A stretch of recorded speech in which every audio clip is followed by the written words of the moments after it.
Ladies and gentlemen, welcome to the round of 32 for the Spring Championships. We have just finished the Gaia versus Bonin games, which I was unfortunately unable to cast because we tried some lag issues and stuff like that. But that's all over now.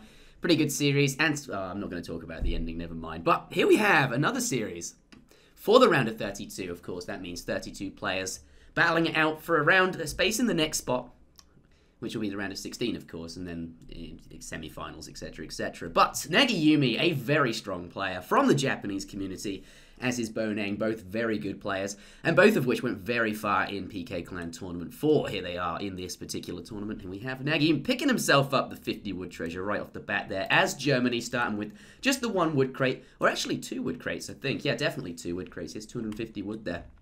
Certainly has the option to lay down that market very easily now if he wants to, but has instead gone for the trading post, equally as good, perhaps better actually, since Germany is quite strong in the Fortress Age, of course. But that is... It's definitely better, by the way. Yeah. Definitely better. I mean, when you start at 200 wood, the German always goes TP on 200 wood. And getting the 50 wood is going to set him up to drop a house real easily and not have any idle time, so... This is pretty much like the dream opener for Germany on this map. Yep, 200 wood can lay down that, of course. Trading post as he's doing, then 50 wood treasure. Only have to collect a tiny bit more. Get the villager, that means more food. Yeah, at the time that wood treasure was essentially a food treasure. Put it that way, because it means these villagers will be on food a lot sooner. Now going to start herding, but that is the early play for Nagayumi. In the north of the map, in the colour green, his opponent playing as the French. We do indeed have Farran34, also laying down a trading post. He will equally have a 200 wood start, as does the German player. There is a crate rotation, and you do get similar crates. That's how this game works. Trading post going down, finds himself the 30 coin, and that is his early play. This matchup, very similar civs, actually. Quite similar in power level as well, I might add. What do you think? I think it's like French want to play Colonial, Musket Cav, and they want to basically kind of keep the German player from being able to go Fortress untouched. And obviously, German, as usual, just wants to go ideally straight FF with no units made. It's kind of a tough. It's actually like a really tough matchup. I think it's French favored if the person knows how to play the H2 really well. But once that H3 hits, it switches over to German. Yeah. You think Germany wants to go without making any units at all? Because they are, obviously they get those villager shipments, which are absolutely insane. And in fact, we're about to see the villager shipment. They're going to arrive any second now, that first shipment, which collects so many, or literally 2 minutes and 1 second. Both players getting them instantly. There it is. But, yeah.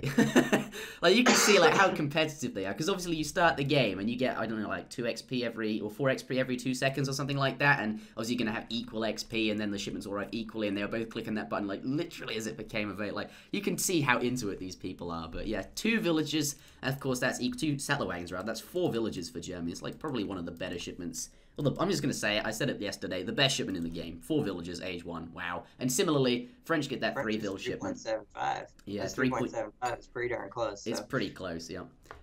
In fact, actually, you could argue Carrera de Bois have a lot more hit points and stuff like that, and maybe are better for that. I don't know. That's not... The point I was going to make was that, obviously, Germany get that 3 vill shipment in H2. Time out. We're about to steal this 85 wood here, I think. Treasure contention coming in. Oh, the bounce back. That's like a really good bounce back, too. Did he get sniped? Oh, what is going on here? No, I think he just realized. Oh, never mind. He can go in. It's still quite close. Both players going to go in for... Obviously, at this point, I think they're both obviously targeting the blue explorer. Wants to get rid of the hit points here, but about to kill it. Both players going to go in. I'm not... Oh, I think green... Oh, he snipes it from him. Sure. What a pro. Okay. 85 and the explorer's down, too. Maybe even the bigger part of this is that the explorer's down, too. Yeah. That's, like... When your opponent has a native scout, like, they have that extra power to kill your explorer anyway. Besides, it's not even relevant. I mean, he was tanking the damage from the tiger, and, like, if you're going to go in and get the trait... Oh, wow. Yeah, this is like a really big. This is a really big outcome for Farran. 85 wood, and the you can't get any scouting in type of situation. Yep, and that 45 XP you get for killing your opponent's explorer is pretty nice. Not gonna lie, picking himself up there, certainly gonna give him an advantage. But the point I was making about the villager shipments, you get 3 villages is Germany. It's equal to 6 vills essentially as a shipment, which is absolutely insane. Like, is it worth sending those, getting a few, doing the semi-FF and therefore getting a few cav out? You were saying how Germany, you'd rather just go up without making any units at all. I think in a bubble, where there's not any risk of being attacked or anything, you'd be fine just to send. You could even do like 3-settler wagon, 2-settler wagon, like just like straight FF would be like maybe the dream, or maybe just 700 gold straight FF is good too. I don't know. But I guess it's just the power that you get out of their shipments is so strong. The 4 shipments that I always talk about. The 8, yeah, 8 skirm, 7 skirm, 9 Yalan, 8 Yalan, something like that. Yep, those 4 shipments are just so good for Germany. Like when you think about like what other civ has a shipment that when you send it you have to build like 3 houses to hold it. And it's not, you know. Yeah. Like it's so kind of crazy. 8 cav at 16 pop, like just that's exactly. so big. Like it's such a good shipment. Absolutely. But French, or in fact both players, Germany and France, both up to the next stage with that 400 wood. Let's see what they're up to with this wood, and that'll of course be very indicative of what they have in mind. But France, stable is coming down. Stable, is it? For sure. And French just dropped their stable, and Nagayumi's totally going stable as well. He built 2 houses, and there's the stable. And he's gonna get the Explorer a second time. One more shot will do it. Oh god! Wow, I wasn't even looking at that. 11 HP. That's just 45 XP denied, right? I mean, it's the little things that I've been saying this too. A lot of these games have been. Yeah. Well, there's been a lot of little things going on in the games. Let's put it that way. To be fair, though, he would definitely be worried about those 2 Yolan that have just arrived from the 3 Vil shipment, and he probably didn't want to hang around any longer, because then he would lose his own Explorer, which is full health, and, like, is it worth taking that risk? I think here he might be able to get home just in time, and that might be what was going through his mind when he was not healing his opponent's Explorer just there. Yeah, exactly. I don't even think it was a mistake. I just think Nagayumi did well to get out of there, and Farran did a good job recognizing that if he wanted to get out, he had to leave now instead of chasing. So both players being very cognizant of like the situation. Still, maybe it was slightly too late. Like looking here, I mean the Vils were getting involved there as well, and people in the town center saving the Explorer. But yeah, maybe it was like he could have left slightly sooner to avoid that. Oh, we come in for a Yolan raid, not focusing the same Vil though. Definitely not going to get either. I don't think. And they got the market upgrades. I think they're fine. Yeah, they should be fine. 243 HP with the greatcoats. Absolutely insane. 4 cav do come out for the French player, though. What is the French player up to? Nagayumi, see, only making 2 Wuhan, and he's sent 700 gold. He's aging up right now. Yep. 700 coin on the floor. Going to be using that, of course, collecting mostly, well, entirely food and a tiny bit of coin he needs to get the age up in queue. Going to get up, going to get to the Fortress Age, get access to those insane shipments, and, of course, the skirmishers and the... well, the war wagon style unit, which are absolutely insane, really, really strong. How did he afford that second TP as well? I mean, maybe he skipped. That was that wood treasure he stole, wasn't it? He skipped steel traps and placer mines. That's why, and that's 200. Oh no, he wasn't the one who stole it. Yes, you're right. And now he's just starting to get gang saw, and he's going to have to put a lot of bills on wood here because the barracks needs to go down, Wuhan upgrade needs to go down. And I feel like Nagayumi's the kind of guy who will make war wagons here. Maybe not though, if he sees it's a semi. Yeah. But French though, what is he up to? Like the 4 Vil start and the stable, it looks sort of semi-FF-esque. But having sent 700 wood, it looks like he's gone for a more colonial style play here. The 700 coin is fairly safe. He could use that to get up to the next stage if he wanted to, although that's what he's doing for sure. Yeah, he's doing that for sure. Yeah, I mean, he would have put on much more pressure if he was going to do anything with muskets. And he's going to click up a little bit later than the German player because he made a couple more units, and he also got all the market techs. And we're just gonna have to see. This is kind of like a good outcome for Germany, right? We're talking about how making as little as possible, just getting the fortress is the name of the game. Yeah. And he's got 2 TPs so he can get even more of those shipments. Yep. True. Now it's just on French to last. He's got to last through the 4 shipments. And that includes pulling bills, whatever it takes. He's just got to not die. He's got to tank the pressure, which is going to be coming in. Of course, French really similar, actually, to Germany in the sense that they get good Vil shipments early on, and they have that really nice timing pressure around the Fortress Age. But Germany do it better with a 4 Vil Age 1 and a 6 Vil Age 2, and the 3 Yolans, which just add to the mass. And then those 4 insane shipments you're talking about, plus these 2 trading posts, going to get even more in shipments out. So, yeah, French going to have to weather the storm, but equally they're going to have a nice power spike at around the same time. But playing the defensive certainly has the potential to stack 9 Wuhan is the first card choice. I don't know. I'm not sure how I feel about this. Like, I guess I like it because, I mean, he's got the advantage of the age up time being so much faster, so he can really punish the slow age up here. Yeah, you'd be able to like. This is going to be devastating. Look at this. That is a lot of cav, and there's no answer to that cav in sight. And all these Vils hunting could get pinched. They're going to get blocked. Oh, they're going to get blocked. He's going to get in front of the town center and not let them in. Blocked. Oh, wow. Now they're going to have to walk around. They're going to get 1 goes down, 2, 3 is that. Wow. What a, like, really paying off with the 9 Yolan in this 4, early portion. 5, and 6. 17 Vils left. All of a sudden, this game's over. That's like... Yeah, you just walk away. You really punishing Farran with this absolutely insane, like, early sort of cav shipment. But yeah, like you're saying, get out now. You're so far ahead from all these Vil kills, like you don't have to risk it under the TC. Yeah, I'm not sure why he stayed. He could get. Oh, 8 skirm was on the way too. Wow. Yeah. Wow. Wow. But he's been caught Totally now unexpected. by the 4 Huss, and the Dragoons here are going to get... Obviously, they're snared now by the Hussars. They're not going to be able to run away. He's going to have to kill all these Huss before... Because obviously they slow him down as he's retreating. But all these Dragoons with that ×3 damage multiplier are going to absolutely wreck FaZe here.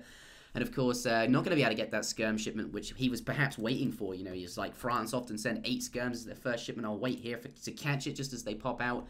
But actually, I think, you know, could have gotten away with a lot more cavalry there after killing those villages. But yeah, Nagayumi is one of the smarter players that I've played with. He does stuff like that. Like he really understands the game, and he makes these like really smart calls, like going in with cav. Like most people wouldn't see that window to go in. Like he knew that because he aged up so fast. That wasn't like a planned strategy. That was, I aged up really fast, and I get to do this now, and he has to be ready for it. And unfortunately, Farran just wasn't ready for it, and now all of a sudden he's down by like 10, 11 bills.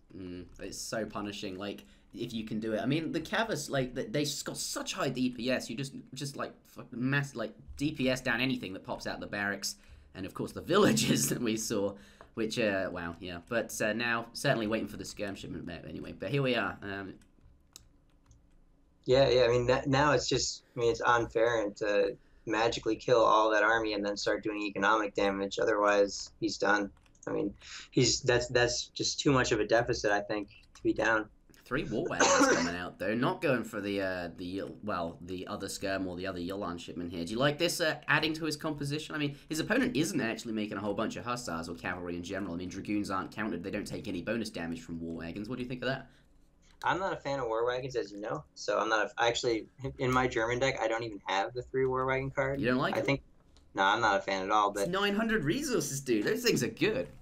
But you know, fair look at them own that, Scott. I mean, I have my reasons, but yeah, it's fine. It's not really a discussion for this game, but I think it's not bad here. I mean, because he does have such a strong lead. There's no reason not to just like mix in a couple things just to cover. Like he's just covering, so that way if he gets like all of a sudden there's like 8 or 9 cuirassiers, he won't die to it. That's true. It's fairly safe to get the war wagons, absolutely. Plus, he's really far ahead, so why take the risk sending more skirms or more, of course, cavalry, the Yolan, which might, you know, put you even further ahead, really. But actually, since you're already quite far ahead, you can play it safe, and you can play around these things like cuirassiers coming out of the shipment, that 3 cuirassier shipment, or indeed from the stable, which is probably more likely. So, actually, Did you see that wall segment, by the way? This teapot wall? It's called, it's called teapot wall because this Asian guy named Teapot used to do it.